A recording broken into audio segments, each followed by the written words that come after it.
প্রিয় বন্ধুরা, কেমন আছেন সবাই? আশা করি সকলে ভালো আছেন। আপনাদের মাঝে আজকে নিয়ে আসছি চায়না বক্স ওয়েল্ডিং মেশিনে কিভাবে সুইচ লাগাবেন, কিভাবে 220 লাইন বাই করবেন, কিভাবে 440 লাইন বাই করবেন। সম্পূর্ণ ভিডিওর মাধ্যমে আপনাদের একটু বোঝানোর চেষ্টা করব। কারণ আমরা অনেকেই আছি যে এই চায়না ওয়েল্ডিং মেশিনের সুইচ কিংবা কালেকশন করতে একটু হিমশিম খেয়া যায়। আমরা অনেকেই আছি যে এইগুলা একটু বিরক্ত মনে করি যে আসলে এটা কিভাবে হবে, কি কোনটা কোন জায়গা লাগবে। এটা আসলে আমরা অনেকেই একটু বিরক্ত হই যে আসলে এই কালেকশনটা কিভাবে হবে। আসলে এই কালেকশনগুলো খুব সহজ, কিন্তু এক কোম্পানির যে বক্স মেশিন মনে করবেন এক ধরনের কালেকশন হয়ে থাকে।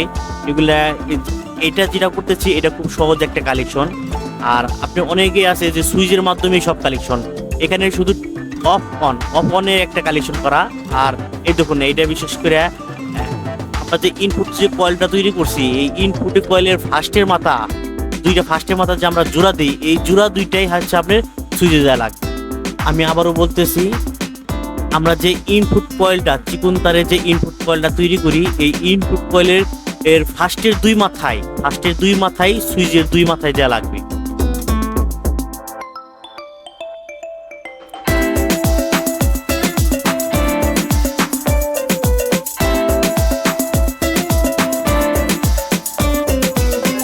এই যে এখানে আছে আপনার এসি 220 ভোল্ট, আর এখানে আছে এসি 380 ভোল্ট। এক সাইড হচ্ছে 220 আর এক সাইড হচ্ছে 440। আমরা সবাই জানি যে চায়না মেশিনের মাঝখানে একটা টাইপ থাকে, ডাবল তারের একটা টাইপ থাকে। কয়েল শুরু থেকে পেছনের পর্যন্ত মাঝখানে একটা টাইপ রাখা হয়, ওই টাইপটা হয়েছে 220। আর যেটা নাকি একবার লাস্টের মাথা, ওই দুটো হচ্ছে 440। এদের এই দুটো হচ্ছে লাস্টের মাথা, এই দুটো হচ্ছে 440 লাইন। এই দুটো 440 লাইনে লাগছে। আর যে দুইটা নাকি মাঝখানে টাইপ ছিল, এই টাইপ দুটো হচ্ছে 220। আর্থিং হোল্ডার যে কোনো একটা লাগাইলে হবে, কোনো সমস্যা নাই। এটা আপনি যে কোনো একটা লাগাইতে পারেন, কোনো অসুবিধা নাই।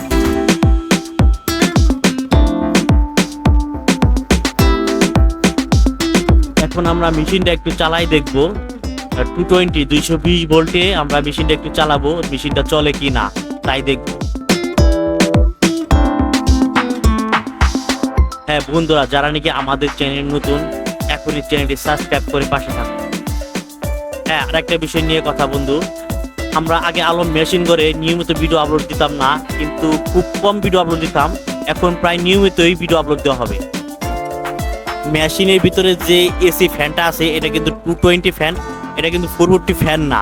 এই ফ্যানের কালেকশন সাধারণত আপনার সুইচে ডাইন পাশের কয়েলের সাথে সুইচের সাথে হবে, আর বাম পাশের কয়েলের লাস্টের সাথে 440 যে লাস্টের মাথা, ওই লাস্টের মাথায় কালেকশন হবে, যেন এসি কারেন্টটা যিনি কয়েল ঘুরা তারপর আপনার ফ্যানে ঢুকে 440 লাইন দিলে, তাহলে আপনার ফ্যান টিকবে আর কি। সরাসরি আপনি 440 লাইন দিলে কিন্তু ফ্যান জ্বলে যাবে, এই দিকে আপনি লক্ষ্য রাখবেন। হ্যাঁ বন্ধুরা, আমাদের ভিডিওটা কেমন লাগলো অবশ্যই লাইক কমেন্ট শেয়ার করে জানিয়ে দিবেন। ধন্যবাদ। আবার দেখা হবে অন্য কোনো ভিডিওতে।